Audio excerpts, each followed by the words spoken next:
আরজিকর হাসপাতালে তরুণী চিকিৎসককে ধর্ষণ ও খুনের ঘটনায় দোষীদের দৃষ্টান্তমূলক শাস্তির দাবিতে ফের পথে নামল বাম ছাত্র সংগঠন এসএফআই। সোমবার সোদপুর ট্রাফিক মোড় থেকে পদযাত্রা শুরু করে মধ্যমগ্রাম চৌমাথায় গিয়ে তাদের এই পদযাত্রা শেষ হয়। এদিনও উই ওয়ান্ট জাস্টিস স্লোগানে প্ল্যাকার্ড হাতে পথে নামেন কর্মী সমর্থকরা।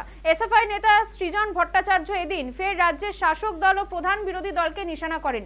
তৃণমূল বিজেপি বোঝাপড়া বলেও আক্রমণ শানান তিনি। উল্লেখ্য, শুক্রবার আরজিকর হাসপাতালে তরুণী চিকিৎসককে ধর্ষণ ও খুনের ঘটনায় জামিন পেয়েছিলেন আরজিকরের প্রাক্তন অধ্যক্ষ সন্দীপ ঘোষ এবং টালা থানার প্রাক্তন ওসি অভিজিৎ মণ্ডল। কারণ 90 দিন পেরিয়ে গেল এই দুজনের বিরুদ্ধে চার্জশিট জমা দিতে পারেনি কেন্দ্রীয় তদন্তকারী দল সিবিআই। এরপরই আদালতে জামিন পেয়ে যান তিনি। আর এই ঘটনার প্রতিবাদে শুক্রবারই পথে নেমেছিলেন জুনিয়র ডাক্তাররা। তাদের পাশাপাশি প্রতিবাদে গর্জে উঠেছিল বাম ছাত্র সংগঠনগুলিও। তারপর সোমবার ফের রাস্তায় নেমে দোষীদের শাস্তির দাবি জানালো এসএফআই। এছাড়াও পরবর্তীতে দফায় দফায় পথে নামার হুঁশিয়ারি দেওয়া হয়েছে বাম ছাত্র সংগঠনের তরফে।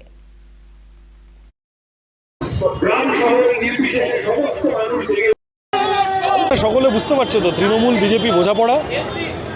বিজেপি এই আন্দোলনে ক্ষীর খেতে ঢুকতে চেয়েছিল, যেই দেখেছে যে পারছি না, মানুষ গো ব্যাক বলে দিচ্ছে, জুনিয়র ডাক্তাররা গো ব্যাক বলে দিচ্ছে, তখন সেই সময় দাঁড়িয়ে বিজেপি যেটা করলো, বিজেপি তৃণমূলের পাশে দাঁড়িয়ে গেল এই আন্দোলনে। ওই জন্য অমিত শাহ তিলোত্তমার মা বাবার সাথে দেখা করলেন না, নরেন্দ্র মোদী এখন একটা কথাও বলেননি। ওই জন্যে আরএসএসের মোহন ভাগবত তিনি এসে বলে গেলেন যে রাজ্য সরকার যা করবে আমরা সাথে আছি। এই কথাগুলোর মানে এখন বোঝা যাচ্ছে যে সিবিআই সন্দীপ ঘোষদের হাতে কিছু পেয়েছিল বলেই তো অ্যারেস্ট করলো, এবং অ্যারেস্ট করার পরে তাদেরকে সুপ্রিম কোর্টের বিচারপতি বললেন যে 30 বছরের জীবনে আমি বিচারকের জীবনে আমি পুলিশের এই ভূমিকা দেখিনি। তার মানে কিছু হাতে ছিল সিবিআইয়ের। এখন 3 মাস পরে দেখা যাচ্ছে যে তারা আর চার্জশিট দিতে পারছে না। কখন কোন ফাঁক দিয়ে, পকেটের কোন ফুটো দিয়ে সাক্ষ্য প্রমাণ গলে বেরিয়ে গেছে, আর সন্দীপ ঘোষটা জামিন পাচ্ছে। সেটিং ছাড়া হতে পারে, এই কারণে আমরা স্লোগান দিয়েছি তিলোত্তমা ভেবো না, সেটিং হতে দেবো না। আরজিকর হাসপাতালে তরুণী চিকিৎসককে ধর্ষণ ও খুনের ঘটনায় দোষীদের দৃষ্টান্তমূলক শাস্তির দাবিতে এবার পথে নামল আইএসএফ এর ছাত্র সংগঠন স্টুডেন্টস ফ্রন্ট।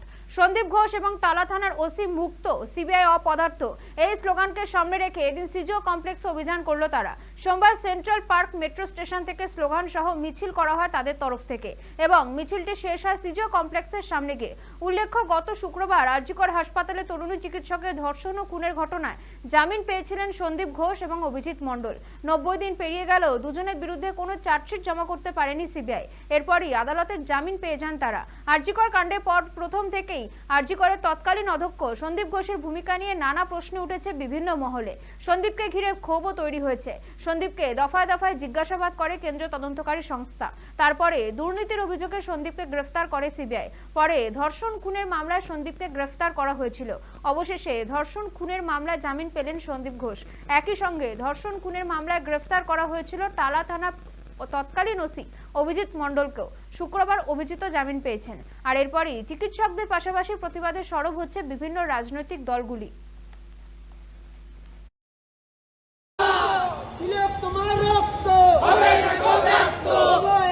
90 দিনের বেশি অতিবাহিত হওয়ার পরেও সিবিআই এখনো পর্যন্ত চার্জশিট জমা করতে পারেনি।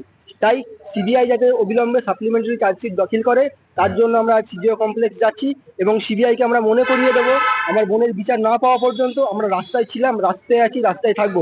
সিবিআই যদি মনে করে একজন সিভিক ভলেন্টিয়ারকে ফাঁসি দিয়ে বা সাজা দিয়ে সাধারণ মানুষের পুঞ্জীভূত ক্ষোভকে প্রশমিত করবে, সেটা কখনোই হবে না। বিচার না পাওয়া পর্যন্ত আমরা স্টুডেন্ট ফ্রন্ট, আমরা আইএসএফ রাস্তায় ছিলাম, আছি এবং থাকবো। এটা সিবিআইকে আমরা মনে করিয়ে দেবো।